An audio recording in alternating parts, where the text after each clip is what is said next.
If your friend told you to jump off of a cliff, would you do it? I'm sure most of us have heard that question before, whether it's from parents or teachers, or just adults in general trying to tell us not to do something just because our friend tells us to. However, for me, the situation wasn't hypothetical, it was real, and it involved my best friend. My best friend, her name is Astra. We've been best friends since we were in the third grade.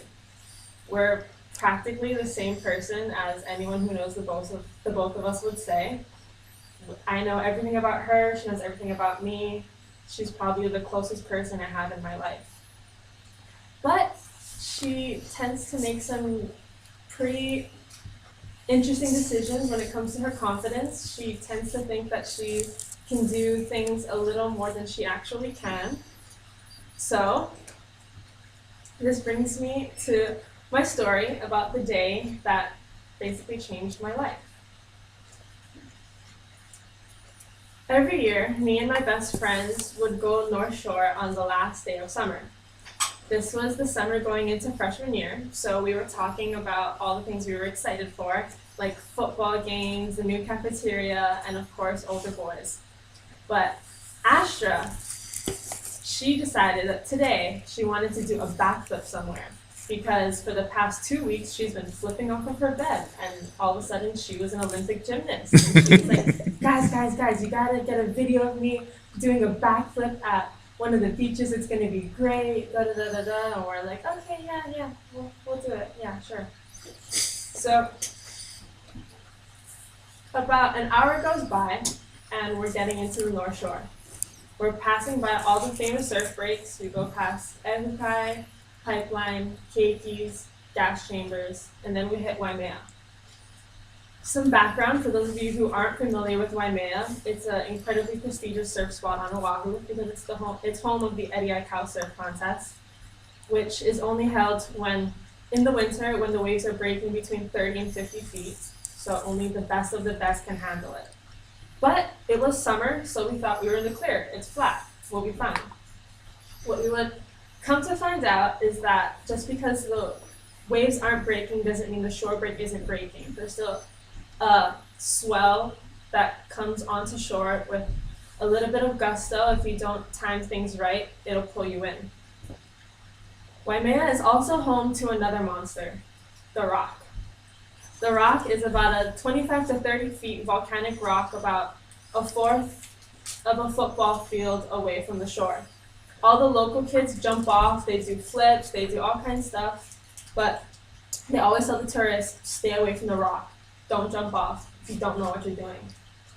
But, of course, we're going into high school. We're big kids now. We can do anything. So, Astra says, okay, I'm going to flip off the highest peak. And we're looking at her and we're like, you are? And she's like, yeah, I can do it. Just make sure you film it. We say, okay. So she climbs up the rock. We're all on the beach. Me and my 4 friends, Ash on the highest peak. She has her back face towards us because she's going to do a backflip. And she's looking down, and she looks straight, and then she looks back down again. And she says, guys, I don't know. I don't think I can do it.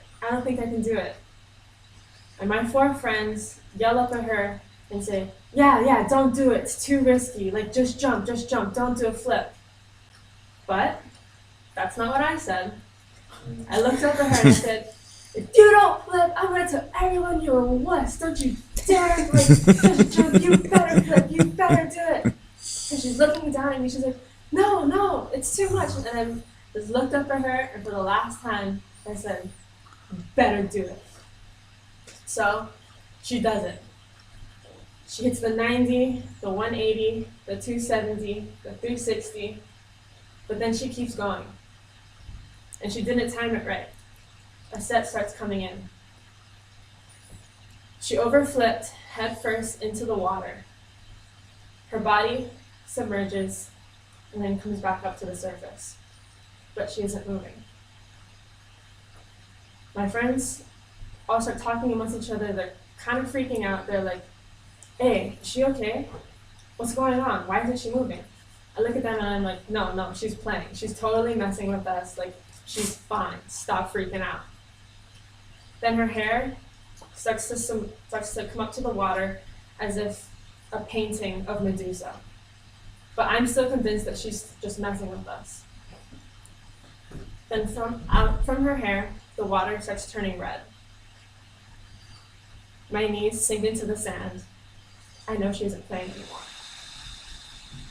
And immediately, the world falls silent.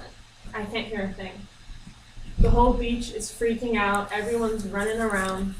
My friends are hysterical. I don't even know what they were saying though, because I couldn't hear a thing. Finally, what felt like hours were actually just seconds, and the lifeguard rushes over and they pull her out of the water. She's completely unresponsive. Her whole body is limp, and they're pulling her out of the water like this. I'm convinced that my best friend is dead, and it was my fault. So, as they're trying to revive her and nothing's happening, I just bring my hands together and I just pray. I plead to God to not take my best friend away from me. I tell him, I know I haven't been good. I know I've been messing up. I know I've never been to church. I know I shouldn't even call myself a Christian. But I promise I'll be better. Just don't take her away from me.